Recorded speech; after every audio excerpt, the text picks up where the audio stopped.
Varicose veins కి సరైన చికిత్స కోసం సంప్రదించండి ఎవిస్ హాస్పిటల్. నమస్కారం, వెల్కమ్ టు సుమన్ టీవీ. నేను గీతాంజలి. ప్రస్తుతం మనతో పాటు ఇస్కాన్ నుంచి ప్రణవానంద ప్రభుజీ ఉన్నారండి. అలాగే వారిని డైరెక్ట్ గా ప్రశ్నలు అడిగేందుకు, వారికి ఉన్నటువంటి సందేహాలు నివృత్తి చేసుకునేందుకు కొంతమంది యువతను ఆహ్వానించాము. ఈ రోజుల్లో చూస్తున్నాం కదా, స్పిరిచువాలిటీ, ఆధ్యాత్మికత అనేది యువతలు ఎక్కువగా పెరగటం కావచ్చు, దైవారాధనలో వాళ్ళు ఉండడము, దైవం గురించి కొన్ని విషయాలు తెలుసుకోవటము, వారికి ఉన్నటువంటి సందేహాలు నివృత్తి చేసుకోవడం చూస్తున్నాం. అందులో భాగంగా ప్రణవానంద గారిని రిక్వెస్ట్ చేశాము. ఖచ్చితంగా వారికి సమాధానాలు ఇస్తామన్నారు. వారిని స్టూడియోకి ఆహ్వానించాము. అలాగే వారు అడిగేటువంటి ప్రశ్నలు ప్రత్యక్షంగా మీరు కూడా వినండి, మీ సందేహాలు కూడా నివృత్తి అవుతాయని భావిస్తున్నాం. ఇక కార్యక్రమాన్ని ప్రారంభిద్దాము. ప్రభుజీ నమస్కారం అండి. హరే కృష్ణ. హరే కృష్ణ. మీ అందరికి కూడా స్వాగతం అండి.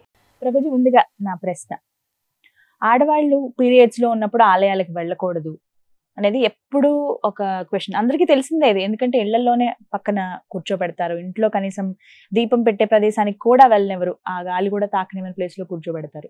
అయితే దీని మీద ఒక పెద్ద డిబేటే జరుగుతుందండి. గత కొద్ది రోజులుగా చూస్తున్నాం కొన్ని ఇష్యూస్. ఎలా అంటే అదేం తప్పులేదు, చేసుకోవచ్చు, చక్కగా పూజ దానిదే ఉందంటారు కొంతమంది. దేవాలయానికి వెళ్ళే ఏం కాదంటారు కొంతమంది. లేదు వెళ్ళకూడదని, వెళ్ళొచ్చని, అది కూడా 3 days అని, 5 days అని, ఇలా రకరకాల డిస్కషన్లు ఎప్పుడు జరుగుతూనే ఉంటాయి. అసలు ఇలాంటి సమయంలో ఎందుకు పూజించొద్దని చెప్పారు? ఫస్ట్ ఆ రీజన్ తెలుసుకోవాలనుకుంటున్నాను. ఇప్పుడు ఒక మాతృమూర్తిగా మీకు తెలుసు, ఆ సమయంలో we don't feel like doing anything. ఇప్పుడు డాక్టర్స్ అందరూ ఏమంటారంటే రెస్ట్ తీసుకోండి అని చెప్తారు, బీ కంఫర్టబుల్, బీ హ్యాపీ అని అంటారు. శాస్త్రం కూడా ఒక మాతృమూర్తులకు ఉండే ఆ అవస్థని చూసి వాళ్ళు ఏమన్నారంటే, కష్టపడాల్సిన అవసరం లేదు, గుడికి రావాల్సిన అవసరం లేదు, పూజలు పునస్కారాలు అంటే ప్రొద్దున పూట లేవాలి, తల స్నానాలు చేయాలి, తర్వాత మీకు తెలుసు కదా ఎంత శుచి మడి ఇవన్నీ కావాలి, ఇవన్నీ వద్దు, హాయిగా మీరు భగవన్నామం చేసుకోండి. భగవన్నామానికి ఏ అవస్థలో ఉన్నా సరే ఏం పర్వాలేదు. ఇప్పుడు చూడండి, ద్రౌపదీదేవి వస్త్రాభరణాని కోసం కురుసభకి లాగినప్పుడు అదే అవస్థలో ఉండింది. కానీ ఆవిడ హే ద్వారకా నిలయాచ్యుత గోవింద పుండరీకాక్ష అంటే భగవంతుడు రాలేదండి. అంత లేదు నేను 5 రోజుల తర్వాత వస్తానన్న. పరమాత్మకి ఏమీ డిఫరెన్సియేషన్ లేదండి. మనకి సామాజికంగా, మానసికంగా, ఆరోగ్యపరంగా ఆలోచించి ఒక వ్యవస్థ పెట్టారు. ఇప్పుడు చూడండి, ఒక వ్యక్తి మరణించాక కొన్ని రోజుల పాటు ఆరాధన చేయకూడదు, 10 రోజుల్లో. ఎందుకంటే వాళ్ళు ఎక్సెసివ్ గా బాధలో ఉంటారు ఆ సమయంలో.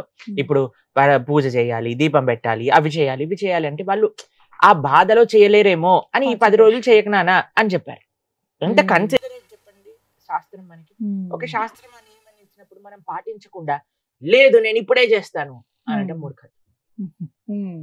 కాబట్టి మనకి ఎప్పుడైతే వీలుంటుందో, నీకు 25 రోజులున్నాయి ఆరాధన చేసుకోవడానికి, 25 రోజుల్లో నేను గుడికి వెళ్ళను, కానీ ఇదే టైంలో గుడికి వెళ్తాను. కొన్ని ఆలయాలలో స్త్రీలని ఎలౌ చేయరు అని, కొన్ని ఆలయాల్లో నియమాలు ఉన్నాయి, వాళ్ళ నియమాలు. లేదు మేము వెళ్ళి తీరుతాం.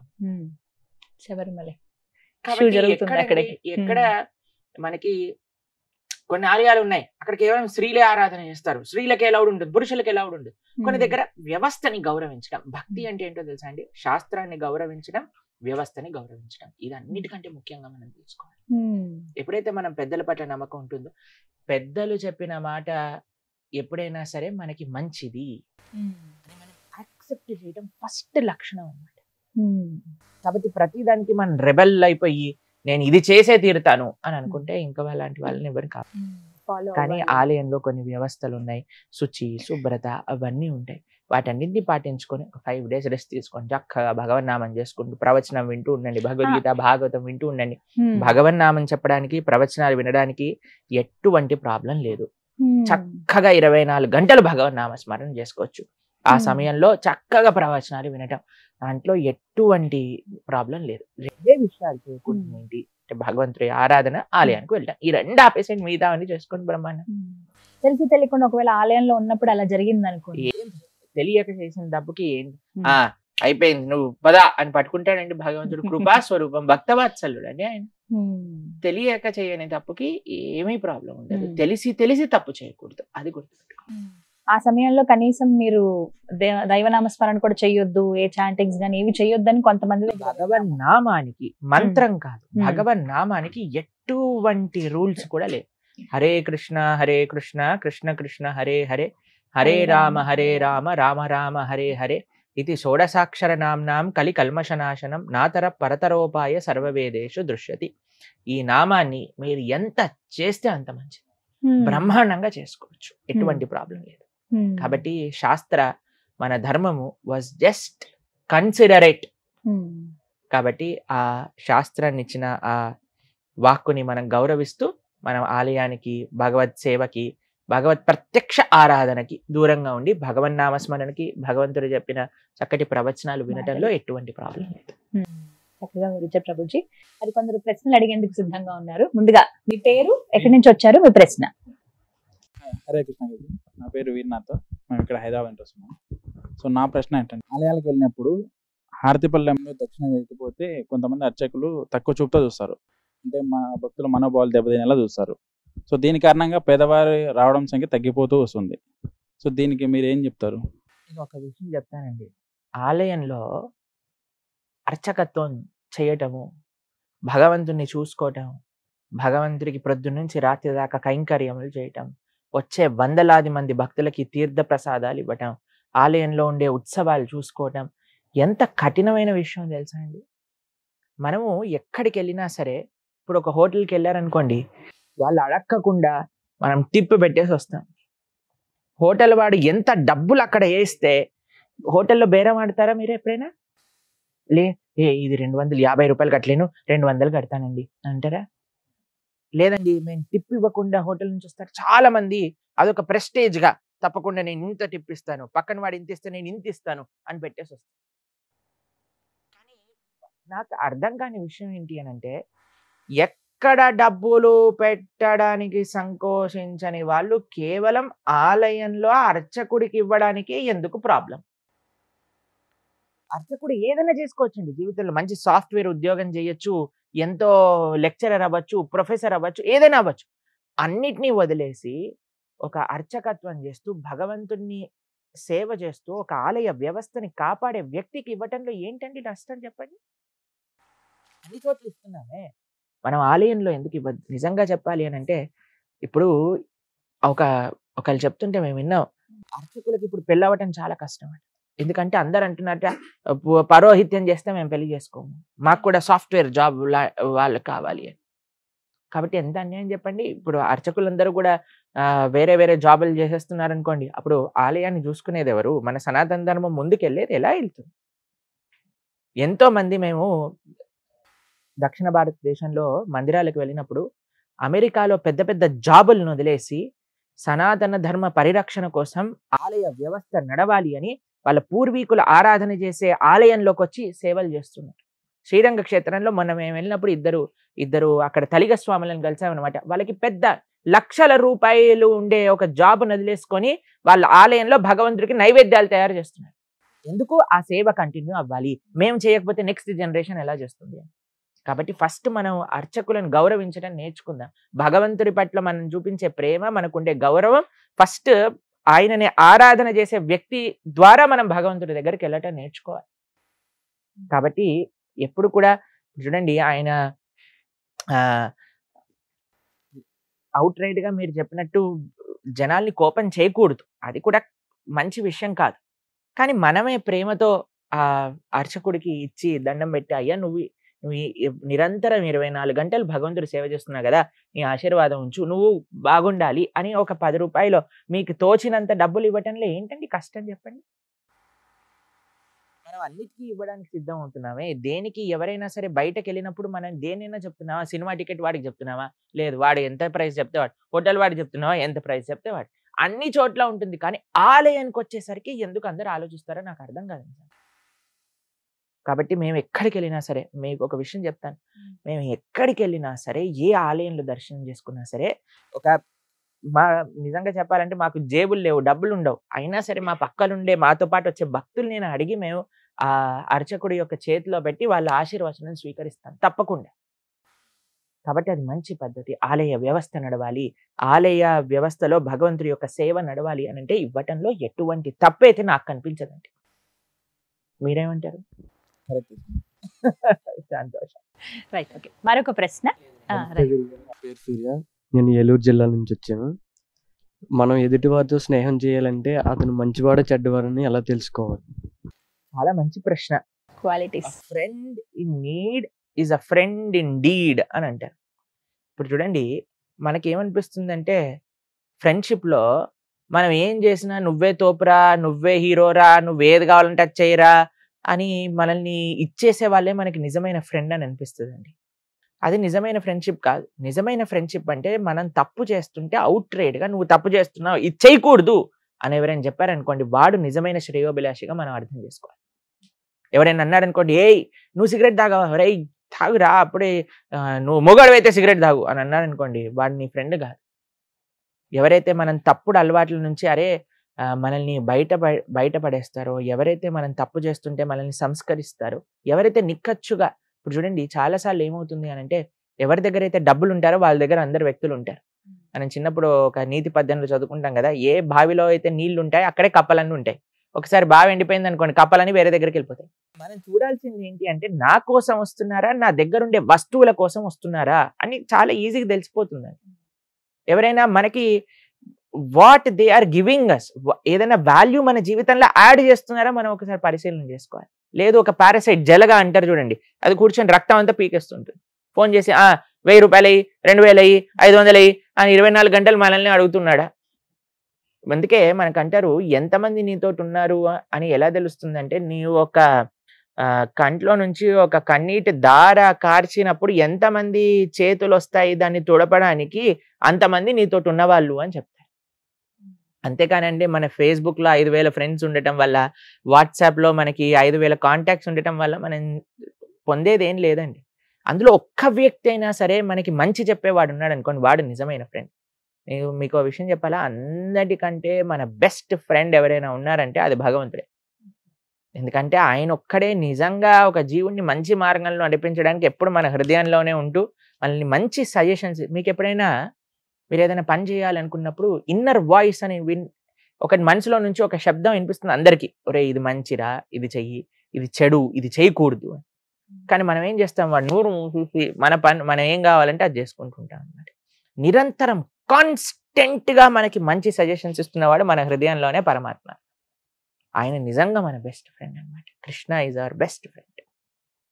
కాబట్టి మంచి సాంగత్యం చాలా ముఖ్యం. ఈ మధ్య పిల్లల్లో ఏమైపోయింది అనంటే, ఫ్యాషన్ ఎలా అయిపోయింది అనంటే, ప్యాషనెట్గా ఉండటం, అందరూ ఏదో తిరగటం, పార్టీలకు వెళ్ళటం, చాలా మంది జీవితాలు పాడైపోతున్నాయి. ఎందుకు మాకు ప్రాబ్లం అంటే ఏం లేదండి, ఫ్రెండ్షిప్లో ఏముంది, మాకు ఒక చాలా మంచి స్నేహితుడు ఉండేవాడండి. ఆయన మాతో మాట్లాడుతూ ఉండేవారు. మేము ఇంజనీరింగ్ చేయడానికి వెళ్ళిపోయాం, వారు హైదరాబాద్లోనే ఉన్నారు. వాళ్ళ ఫ్రెండ్స్ అందరు కలిసి ఒకసారి వాళ్ళ కాలేజ్ లోపల కార్ రేసింగ్ అని పెట్టుకున్నారనమాట. ఔటర్ రింగ్ రోడ్లో 130, 140, 150 ఆ స్పీడ్లో వెళ్ళిపోతుంది. ఈయన కారు ఒక స్పాన్ ఆఫ్ సెకండ్లో తప్పిపోయింది. తర్వాత రోడ్ పై నుంచి టాపుల్ అయిపోయింది, ఇటువైపు నుంచి అటువైపు ఎగిరిపోయాడు, ప్రాణాలు పోయాయి. మేము ఎంత బాధపడ్డామో మాకు ఆ విషయం తెలిసినప్పుడు. అంటే ఒక ఏజ్లో ఉన్నప్పుడు అండి ఆ ఫ్రెండ్షిప్, ఆ ప్యాషన్ మనల్ని క్యారీ అవే చేసేస్తుంది అనమాట. కానీ ఎవరైతే కరెక్ట్ ఫ్రెండ్షిప్స్ని ఐడెంటిఫై చేస్తారో, ఎవరు నాకు నిజమైన శ్రేయోభిలాషి అని తెలుసుకుంటాడో వాడు జీవితంలో సక్సెస్ఫుల్ అవుతాడు. అందుకే ఎంతమంది ఉన్నారు కాదండి, ఎంతమంది ఉన్నా వారు మనకి ఏం చేస్తున్నారు, ఒక్క ఫ్రెండ్ ఉన్నా చాలండి. ఒక్క ఫ్రెండ్, ఒక్క స్నేహితుడు ఉన్నా సరే మన జీవితంలో మనల్ని మంచి మార్గంలో నడిపించేవాడు చాలు. We're not worried about quantity, ఇంతమంది ఉన్నారు అంతమంది ఎవరికి చూపించుకుంటామండి, అందరు మనల్ని పాడు చేస్తూ ఉంటే. కాబట్టి ఒక్క మిత్రుడు ఉన్నా సరే మంచివాడు ఉండాలి చాలు. ఈ గుణాలు చూసి సెలెక్ట్ చేసుకోవాలి. క్లారిఫై అయిందా? రైట్, మరొక ప్రశ్న. నమస్తే స్వామి, నా పేరు చైతన్య. నేను కల్కి మూవీ చూసాను. అందులో అశ్వత్థామ యుగాల దాటి బతికి ఉన్నాడు కదా, కృష్ణ పరమాత్మ వెళ్ళిపోయారు, ఆయన ఇంకా బతికే ఉన్నాడు కదా, ఆయన కృష్ణుడి కన్నా గొప్పవారా? అంటే మనకి చిరంజీవులు అని మనం వింటూ ఉంటాం కదా, కొన్నిసార్లు మీరు ఉంటే సప్త చిరంజీవులు అంటారు, తర్వాత అమరులు అని అంటారు, దేవతల్ని అమరులు అంటారు, మరణం లేని వాళ్ళు అని అంటుంటారు. కొన్నిసార్లు మానవుడిని మృత్యలోకానికి చెందినవాడు అని అంటారు. మానవుడికి మరణం ఉంది, దేవతకి మరణం లేదు. ఇంకో విషయం చెప్తాను, మానవుడికి మరణం ఉంటుంది, పుట్టిన ప్రతివాడు చావక తప్పదు. దేవతల సంగతి ఏంటి, వాళ్ళు స్వర్గంలో ఈ అమృతాన్ని తాగుతూ ఉంటారు కదా, మరి వాళ్ళకి మరణం లేదా అని అంటే దేవతలు కూడా మరణించాలి.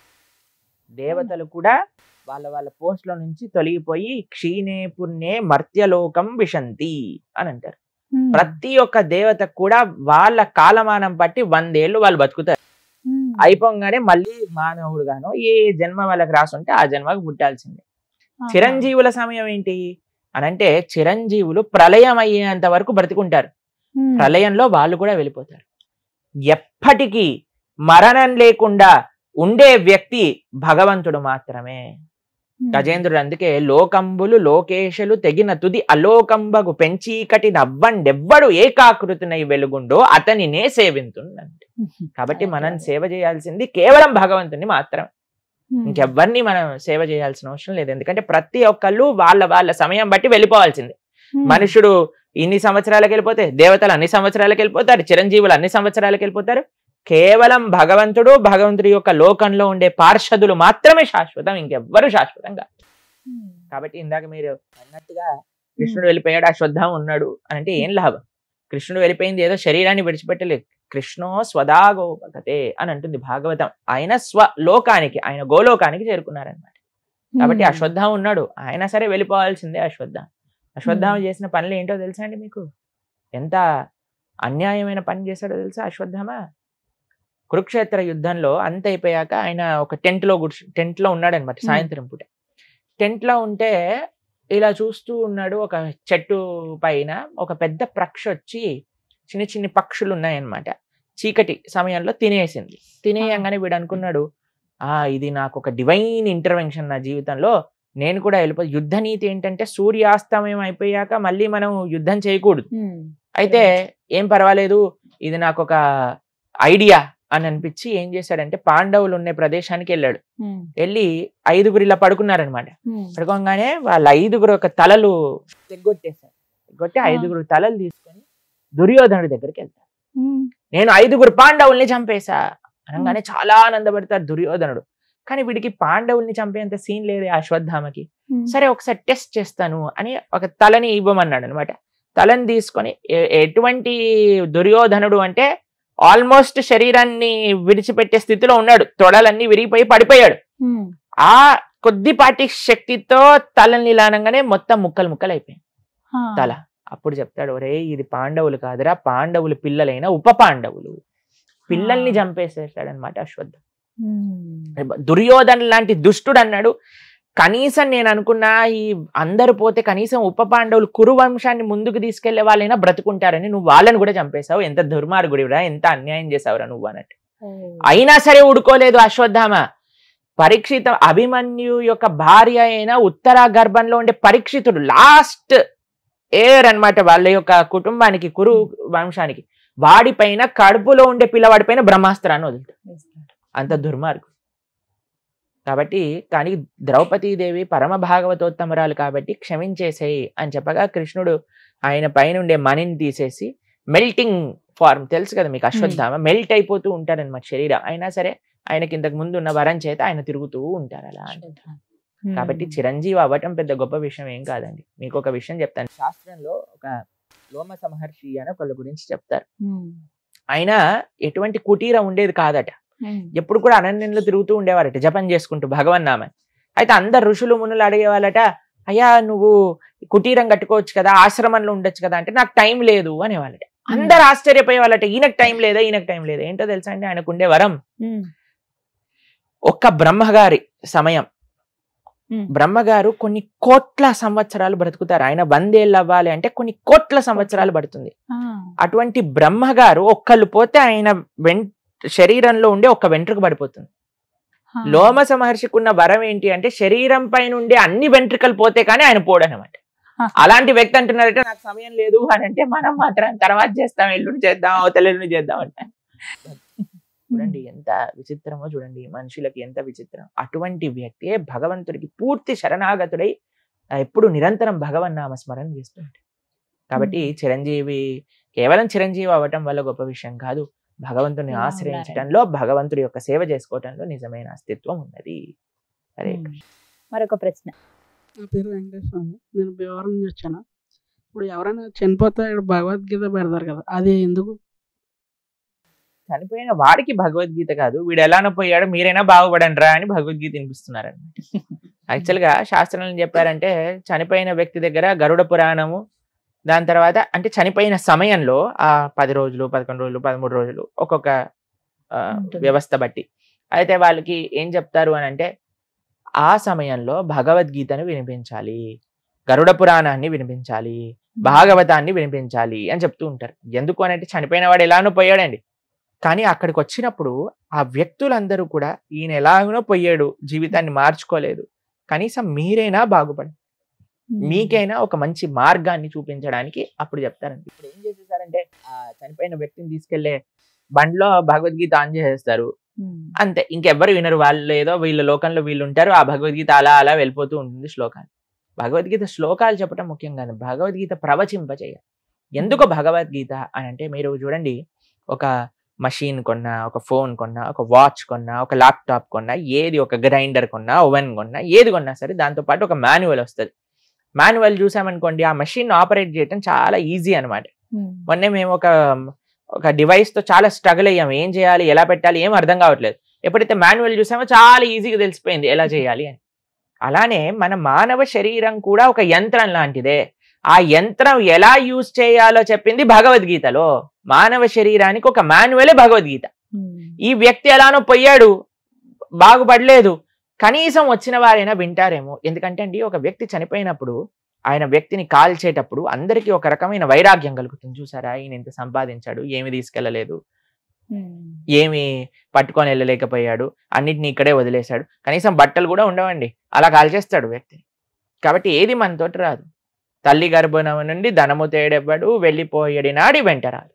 కాబట్టి ఆ సమయంలో అందరూ కూడా ఏంటి ప్రపంచం ఏంటిది అనే ఒక ఆలోచనలో ఉన్నప్పుడు భగవద్గీత, భాగవతం, గరుడ పురాణం ఎప్పుడైతే వాళ్ళు వింటారో దాంట్ లోపల ఉండేవి తెలుసుకుంటారో, లేదు నేను ఈ వ్యక్తిలా ఉండకూడదు, నేను మారాలి, నేను మంచి కార్యాచరణ చేయాలి, ఇప్పుడు నేను చేస్తున్న తప్పులు తెలుసుకొని మంచి మార్గంలో ముందుకెళ్ళాలి అనే ఒక ప్రేరణ కలగడానికి అన్నమాట భగవద్గీత, భాగవతం చెప్పేది.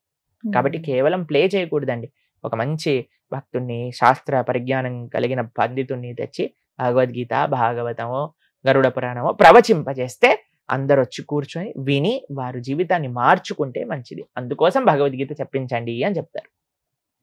కానీ అది కాస్త మారిపోయి ఎవరైతే చనిపోతారో అక్కడ మాత్రమే నెంబర్ 1 కదండి అన్ని సాంప్రదాయాల్ని పాడు చేసేయటంలో. కాబట్టి మనిషి తెలుసుకొని ఎప్పుడైతే మారుతారో అప్పుడే మన ధర్మం అనేది ముందుకెళ్తుంది. మరొక ప్రశ్న. హరే కృష్ణ గురుజీ, నా పేరు గణేష్, సత్యసాయి జిల్లా నుంచి వచ్చాను నేను. నా ప్రశ్న ఏంటంటే మానవులు చనిపోయాక కొంతమంది స్వర్గానికి వెళ్తారు, కొంతమంది నరకానికి వెళ్తారు కదా. ఒకవేళ నేను స్వర్గానికి వెళ్ళాలంటే ఏం చేయాలి? ఒక విషయం చెప్తాను, స్వర్గం ఎలా ఉంటుంది, నరకం ఎలా ఉంటుందో మీకు అర్థం చేస్తాను, తర్వాత మీరు ఎక్కడికి వెళ్ళాలో చెప్పండి. నరకంలో మనం చేసే తప్పులకి శిక్ష అనుభవించాలి. ఒక్కొక్క రకమైన పనికి ఒక్కొక్క రకమైన శిక్ష అని నరకంలో సుమారుగా 28 నరకముల గురించి శాస్త్రములలో ప్రస్తావన చేస్తున్నారన్నమాట. అయితే ఫర్ ఎగ్జాంపుల్ మీరు వినాలనుకుంటున్నారా, చెప్పనా? సరే, ఎవరైనా పశు హింస చేసిన వాళ్ళు ఉన్నారనుకోండి, వాళ్ళని కుంభీపాకము అనే ఒక నరకంలో వేస్తారనమాట. అక్కడ ఏం చేస్తారంటే మనం ఎలాగైతే ఫ్రై చేసుకొని తిన్నారనుకోండి ఈ ప్రపంచంలో, అక్కడ మనల్ని చేస్తారనమాట, పకోడాలుగా వేయిస్తారని. అదొక రకం. ఎవరైనా తాగే అలవాటు ఉందనుకోండి, కాబట్టి అక్కడ కూడా తాగించాలి కదండి, ఎలా మరి, లేకపోతే ఎలా, వీడికి తలనొప్పి వచ్చేస్తుంది కదా. కాబట్టి అక్కడ ఏం చేస్తారు అని అంటే ఇనుము ఉంటుంది కదండి, ఇనుముని బాగా కరిగిచ్చేస్తారనమాట. ఇనుముని కరిగించినప్పుడు రెడ్ కలర్ లిక్విడ్గా అవుతుంది కదా, దాన్ని మంచి షాంపెయిన్ గ్లాసులో పోసి నోట్లో పోస్తారనమాట.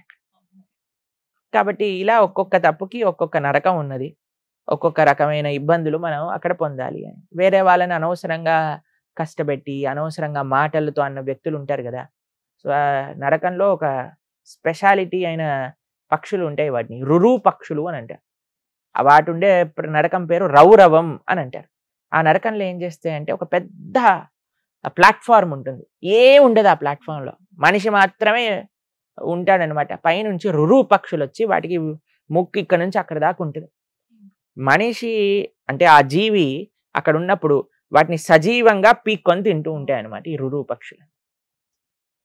అలా ఇది ట్రైలర్ మాత్రమే, సినిమా అక్కడికి వెళ్తే తెలుస్తుంది అనమాట ఏంటి అని. కాబట్టి ఇలా చాలా నరకాలు ఉంటాయి. ఇది నరకం యొక్క ప్రస్తావన. స్వర్గం ఎలా ఉంటుందో చెప్తాను. ఇప్పుడు నువ్వు వారం రోజులలో కష్టపడ్డ డబ్బులన్నీ పెట్టుకొని ఈ వారం చాలా టైర్డ్ అయిపోయాను, నా ఫేవరెట్ హీరో సినిమా రిలీజ్ అయింది కాబట్టి నేను కొనుక్కొని సినిమాకి వెళ్తాను అని సినిమా కొనుక్కొని పాప్కార్న్ కొనుక్కొని కూల్ డ్రింక్ కొనుక్కొని అన్ని కూర్చొని చూసాం అనుకోండి, చాలా మంచి సినిమా అనుకోండి. ఏమనిపిస్తుంది నీకు? సినిమా అయిపోయాక అబ్బో అయిపోయిందా, అప్పుడే అయిపోయింది ఏంటి, ఇక్కడ కూర్చున్నాను అయిపోయింది, అంతేనా? ఎంజాయ్ చేసావు కానీ ఏమైపోయింది, ఇంత తొందరగా అయిపోయిందా అని అనిపిస్తుంది, అంతేనా? స్వర్గంలో ఎలా ఉంటుందట, నువ్వు భూలోకంలో ఇంత పుణ్యం చేశాను అనుకోండి, స్వర్గంలో నీ అనుభవం ఇంతసేపే ఉంటుంది.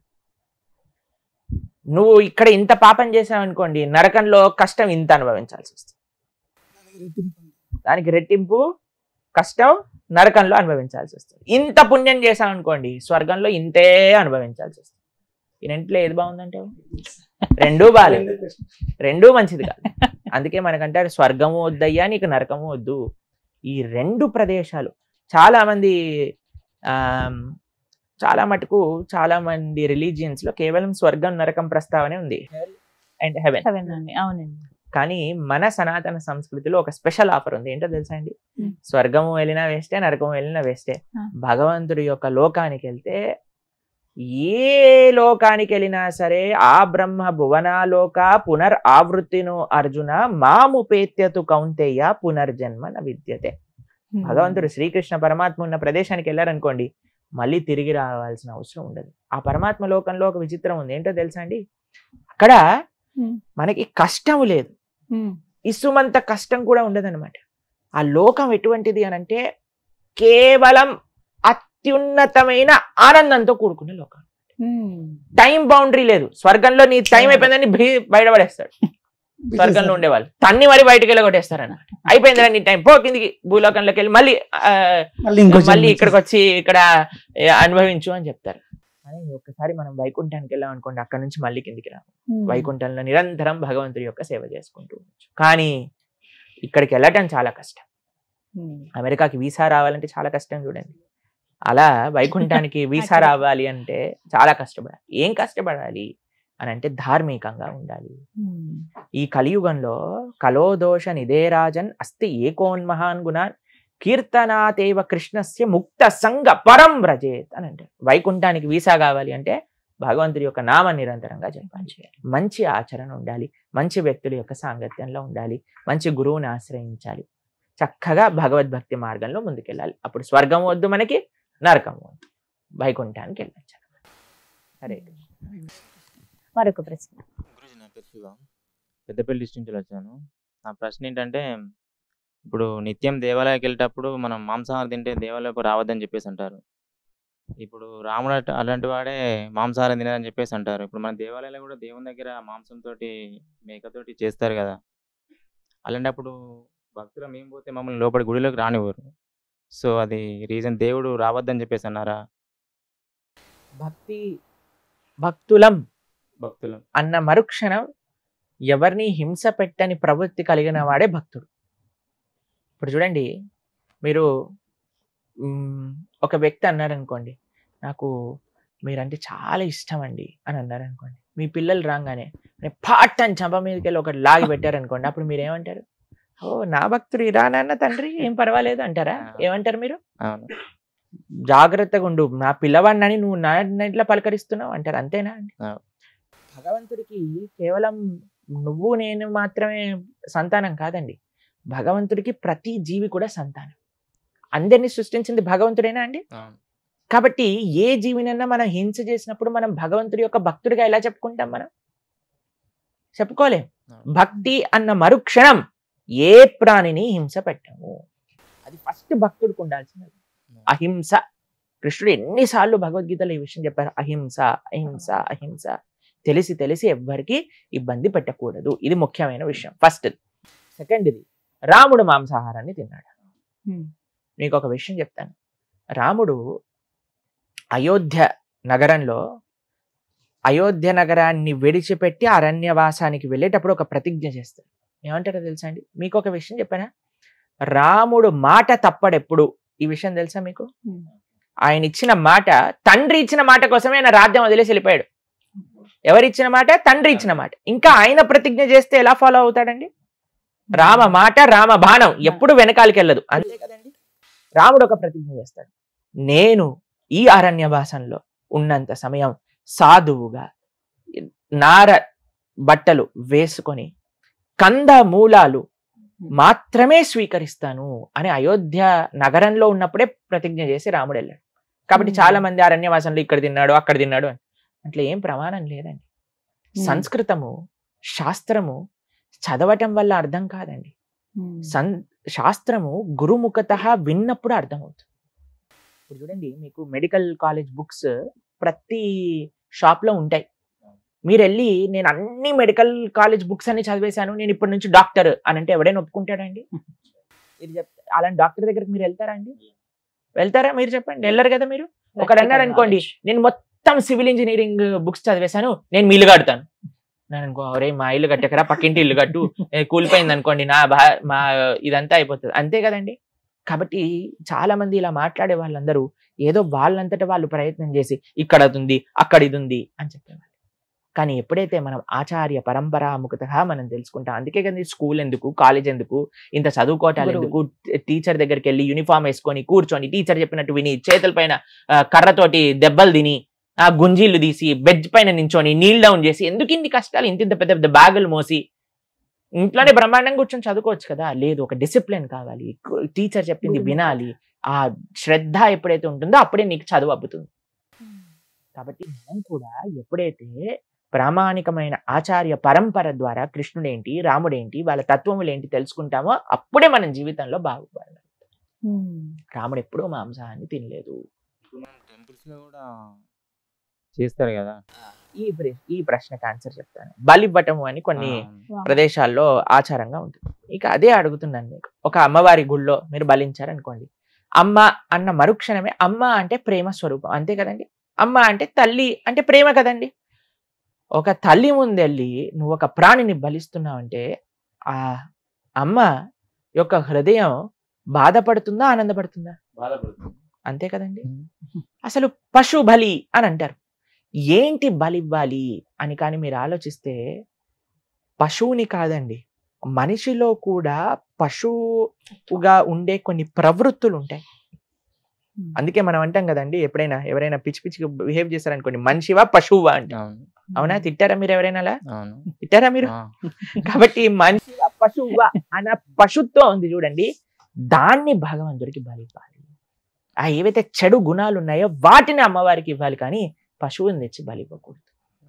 కాబట్టి అది చాలా తప్పు, ఎవ్వరూ దాన్ని స్వీకరించారు. కాబట్టి సాత్వికమైన ఆరాధన, సాత్వికమైన భగవద్ ఆరాధనే శ్రేష్టము. ఇది చాలా ముఖ్యం. హరే కృష్ణ. ఇంకొక క్వశ్చన్ అడుగుతారా ఎవరు? ఇప్పుడు మనం నిత్యం ఇంట్లో తాబేలు విగ్రహాన్ని పెడుతున్నారు దేవుని దగ్గర. కొంతమంది పెడుతున్నామో మంచి జరగదంటారు, కొంతమంది పెడుతున్నాం మంచిగా జరుగుతుంది అని చెప్పేసి అంటారు. ఇప్పుడు తాబేలు విగ్రహం దేవుని దగ్గర పెట్టుకోవచ్చా పెట్టుకోకూడదా? తాబేలు ఉన్నా తాబేలు లేకపోయినా ఇంట్లో ధార్మికంగా ఉండకపోతే మంచి జరగదు. తాబేలు మన జీవితాన్ని నిర్ధారించదండి, మన మనస్తత్వం జీవితాన్ని నిర్ధారిస్తుంది. తాబేలు ఒకటి పెట్టేసుకొని నేను నచ్చినట్టు నేను ఉంటాను అని అంటే దానివల్ల తాబేలు ఏం చేయలేదు అటువంటి వాడిని. కాబట్టి కొన్ని సూచనలు ఉన్నాయి, కొన్ని పాజిటివ్ ఎనర్జీని వైబ్రేట్ చేసే కొన్ని విషయాలు చెప్తారు. ఇంట్లో దీపం పెట్టుకోవటం, ధూపం పెట్టుకోవటం, తర్వాత చక్కటి పుష్పములు ఉండటము, తాబేలు, జలము, ఇవన్నీ ఉండొచ్చండి. కానీ అన్నిటికంటే ప్రధానం ఏంటి అని అంటే ఇంట్లో ఏముండాలి అంటే భగవద్ ఆరాధన చేస్తూ ఉండాలి, ధార్మికంగా ఉండాలి. అటువంటి ఇంట్లో ఎవ్వడూ ఏం చేయలేదు. కానీ ఏ ఇంట్లో అయితే పూజ, ధర్మము, ధార్మికత, భగవన్నామము ఇలాంటివి ఏం లేవో అదంతా నెగిటివిటీ తోటి స్ప్రెడ్ అయిన ఇంట్లో తాబేలు పెట్టారనుకోండి, పాపం ఆ తాబేలు ఏం చేస్తుంది? తాబేలు అసలే మెల్లగా నడిచే ప్రాణాయ. కాబట్టి ఏం చేయలేదు పాపం, అది సాత్విక జంతువు, పర్వాలేదు. తాబేలు కూడా పెట్టుకోండి, మంచిగా కూడా ఉండండి, భగవన్ నామం కూడా చెప్పండి, ఆరాధన కూడా చేస్తూ ఉండండి, అప్పుడు మంచిది అవుతుంది. హరే కృష్ణ. గురుజీ, ప్రస్తుత సమాజంలో మత మార్పిడి అనేది పెద్ద మహమ్మారి అయిపోయింది. ఎవరు చూసినా మన హిందువులని డైరెక్ట్ గానీ ఇండైరెక్ట్ గానీ మత మార్పిడి చేస్తున్నారు. వేరే మతాల వారిని మన హిందువులు ఎవ్వరే కానీ ప్రలోభ పెట్టలేదు మీరు మా మతంలోకి రండి అని. సో ఈ మత మార్పిడి మీద మీ ప్రధాన ఉద్దేశం ఏంటి? మీరు అన్నట్టుగా మత మార్పిడి చాలా జరుగుతుంది అని మనం సమాజంలో చూస్తున్నాం. దానికి ముఖ్యమైన కారణం ఏంటి అంటే హిందువులో చైతన్యం లేదు. ఇప్పుడు చూడండి, నేను రేపు ప్రొద్దున ఎవరైనా మీకు తెలిసిన వారు ఈ పక్కింటి వాళ్ళ ఇంట్లోనే ఒకరిని తీసుకొచ్చేసి ఈ రోజు నుంచి ఇదే మా అమ్మ అన్నారనుకోండి, మీరేమంటారు? రే ఆ అమ్మని మార్చేసావు ఏంట్రా? ఏం లేదు, ఈమె బాగా వంట చేస్తుందట, అందుకోసమే నా అమ్మ కావాలనుకుంటున్నాను అంటే ఏమంటారండి మీరు? వాడు ఎంత మూర్ఖుడు ఉన్నాడా ఇంకోడు? కాబట్టి కృతజ్ఞత లేని వ్యక్తులు ఏదో ప్రలోభాలకి, అంటే జనాలు తప్పే కాదు, అటువైపు ప్రలోభ పెట్టే వాళ్ళ మనస్తత్వం కూడా అలానే ఉంది. చాలా మంది మేము రీసెర్చ్ చేసాం ఎందుకు వెళ్ళిపోతున్నారు అని అంటే, చాలా మంది ఎందుకు ఈ మార్గంలోకి వెళ్తే డబ్బుల కోసం వెళ్ళిపోతున్నారు.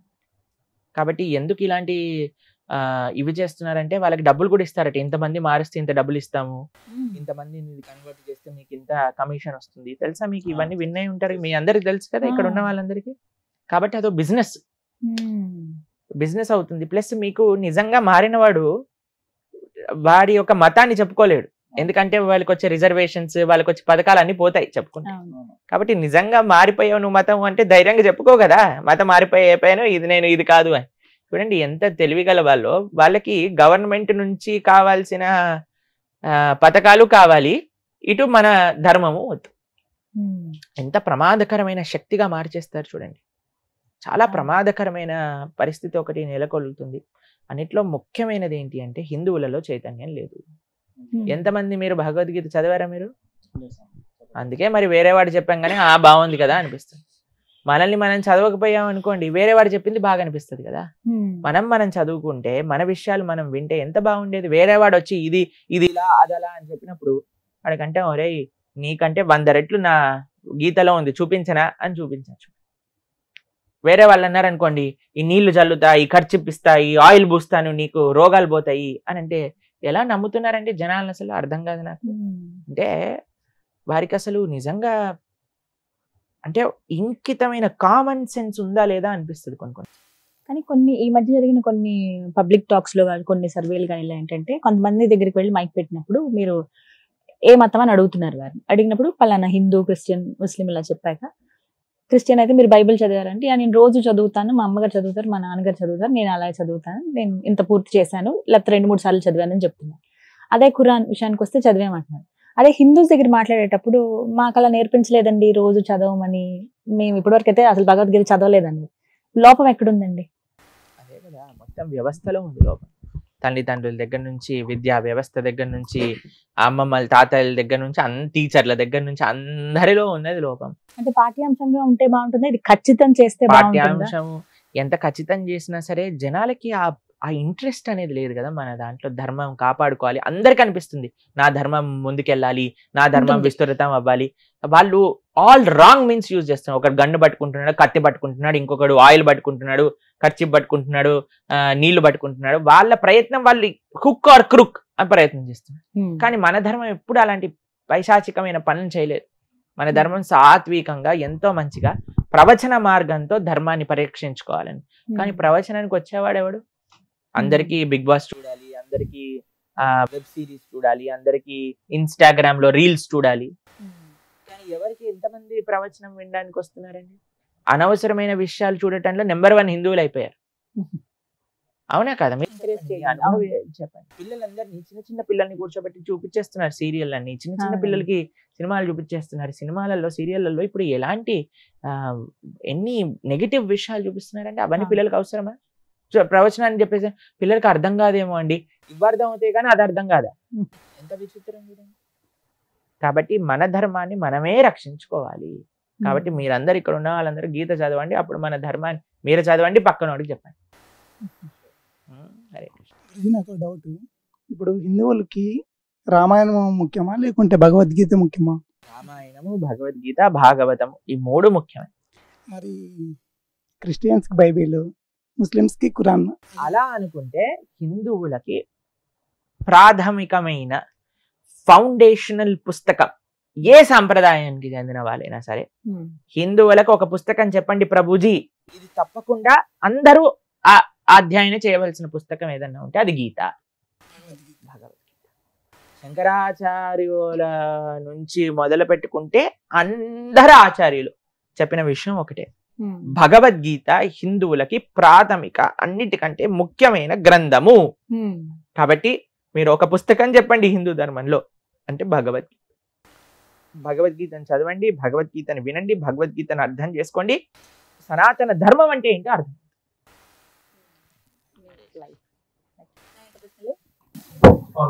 చనిపోయిన ఆత్మ వేరే లోకానికి చేరుతుంది కదా, ఇక్కడ మనం పిండ ప్రదానం చేయడం వల్ల ఆత్మ ఎలాంటి లాభం?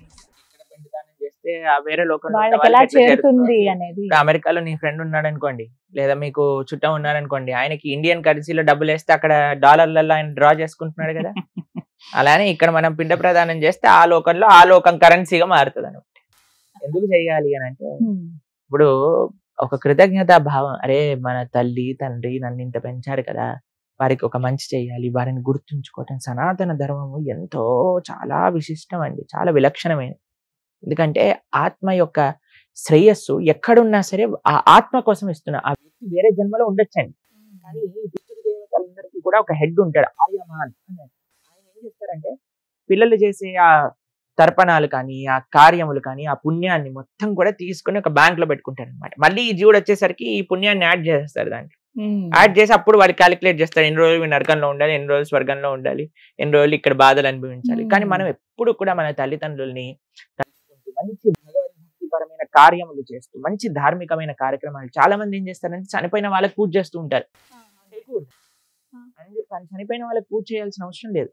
చనిపోయిన వారి తరపున మనం భగవంతుడికి, అయ్యా నేను మా అమ్మగారి తరపున నాన్నగారి తరపున నీకు ఈ ఆరాధన చేస్తున్నా, దీంట్లో ఉండే నువ్వు వాళ్ళ యొక్క ఆత్మలకి శాంతిని చేకూర్చుగాక, వారిని మంచి సద్గతులు పొందేటట్టుగా దీవించుగాక, వారి తరపున యాజ్ అ రిప్రజెంటేటివ్ మనం చేయాల్సిన అవసరం ఉన్నదన్నమాట. కాబట్టి ఇది చాలా ముఖ్యం. కాబట్టి మనం ఏదైతే మన పితృదేవతల కోసం, ముఖ్యంగా తల్లిదండ్రుల కోసం కానీ పూర్వీకుల కోసం కానీ ఎప్పుడు ధార్మికంగా ఉండాలి, మంచి పనులు చేస్తూ ఉండాలి. మనం ఏ మంచి పని చేసినా ఏ దైవ కార్యం చేసినా సరే వాళ్ళని తలుచుకుంటూ చేయాలన్నమాట. అది way of showing our gratitude to them. ఇది మర్చిపోకూడదు. చాలా మంది ఇప్పుడు ఏమంటున్నారు తెలుసా అండి, తల్లిదండ్రులు మేము అంతిమ సంస్కారాలు కూడా చేయము, ఆర్గన్ డొనేషన్ చేసేస్తాము పడేస్తాము అని. ఎందుకంటే వాళ్ళకి ఆ నమ్మకాలు లేదు. చాలా మంది తల్లిదండ్రులు వాపోతూ ఉంటారన్నమాట. కానీ సనాతన ధర్మంలో చాలా ముఖ్యం తల్లిదండ్రుల్ని గుర్తించుకుంటూ వాళ్ళ కోసం మనం ధార్మికంగా ఉండటము అని. గురుజీ, శ్రీరాముల వారికి ప్రియభక్తుడైన హనుమంతు గారు ఇంకా అక్కడ బతికే ఉన్నారు, హిమాలయం ఉన్నారు, ఇంకా భూమి మీద ఉన్నారు, మనం తలుచుకున్న వెంటనే వస్తారు అనేది ఒకటి ఉంది. సో హనుమంతుల వారు నిజంగానే బతికే ఉన్నారా? రఘునాథ కీర్తనం తత్ర తత్ర కృతమస్తకాంజలిం బాష్పవారి పరిపూర్ణలోచనం మారుతీం నమః రాక్షసాంతకం. ఇక్కడ మనం రామ రామ రామ అన్నా సరే మన పక్కనే వచ్చి హనుమ కూర్చుంటాడు. హనుమ చెప్పింది ఎక్కడ ఎక్కడ ఎత్ర ఎత్ర రఘునాథ కీర్తనం తత్ర తత్ర. అది కూడా మామూలుగా కూర్చోడట. కృత మస్తకాంజలిం, చేతులు జోడించి బాష్పవారి పరిపూర్ణలోచనం, నేత్రం నుంచి రాముడి పట్ల ఉండే ప్రేమను అసురు ధారలుగా కారుతూ కారుతూ, అయ్యో వీళ్ళు రాముడి గురించి మాట్లాడుకుంటున్నాడు, రామనామని చెప్తున్నారు, రామాయణం పఠిస్తున్నారు అనే ప్రేమతో ఉంటాడట హనుమ. కాబట్టి హనుమ ఎప్పటికీ రామనామం ఎంతవరకైతే భూమిపైన ఉంటుందో అంతవరకు హనుమ ఉంటాడు. ఎంతవరకు రామ భక్తులు ఉంటారో అంతవరకు హనుమ ఉంటారు. ఎంతవరకు రామాయణం చదువుతారో అక్కడి వరకు రామచంద్రమూర్తి ఉంటారు అనమాట. హనుమ ఉంటాడు. అందుకే భక్తులందరికీ చాలా మందికి చాలా ప్రియం హనుమ అంటే. ఎందుకు అంటే చాలా యాక్సెసిబుల్ అనమాట, చాలా యాక్సెసిబుల్ ఆయన యొక్క భక్తి. చూడండి హనుమ దగ్గర ఒక స్వరూపం మీరు హనుమని చూస్తారు. ఒక దాంట్లో గద పట్టుకుంటాడు, ఒక చేత్తో సంజీవని పర్వతం పట్టుకుంటాడు, హృదయంలో రామచంద్రమూర్తి సీతమ్మ తల్లి ఉంటారు. ఏమి సూచిస్తున్నారు హనుమ అంటే, ఒక చేతిలో మనకి ధర్మాన్ని సంరక్షించడానికి కావాల్సిన శక్తి ఉండాలి. అది ఎలా వస్తుంది? మనం చేసే ఆధ్యాత్మిక సాధన వల్ల వస్తుంది. తర్వాత ఇంకో చేతిలో ఏమి ఉండాలి? సంజీవని. సంజీవని అంటే ఏంటి? రాముడు హనుమకిచ్చిన సేవ. ప్రతి ఒక్కరికి శక్తి కావాలి, సేవ కావాలి, మూడవది హృదయంలో భక్తి కావాలి. ఈ మూడిటికి ప్రతిరూపమే హనుమ. కాబట్టి హనుమ యొక్క ఆరాధన, హనుమకి ప్రార్థన చేయాలి నిరంతరం. స్వామి నీకున్న భక్తిలో ఒక చిన్న రేణు అంతా మనకు వచ్చినా సరే మన జీవితం తరించిపోతుంది అనమాట. కాబట్టి ఎక్కడెక్కడ హనుమంతుని యాక్సెస్ చేయాలంటే రాముడు భక్తుడిగా మారిపోవటం, అంతే హనుమ వచ్చి మన పక్కన ఉంటాడు. ఇప్పుడు మన రాముడి గురించి మాట్లాడుతుంటే అక్కడెక్కడో ఉండుంటాడు, హనుమకు కూడా నమస్కారం చేసుకోవాలి ఒకసారి.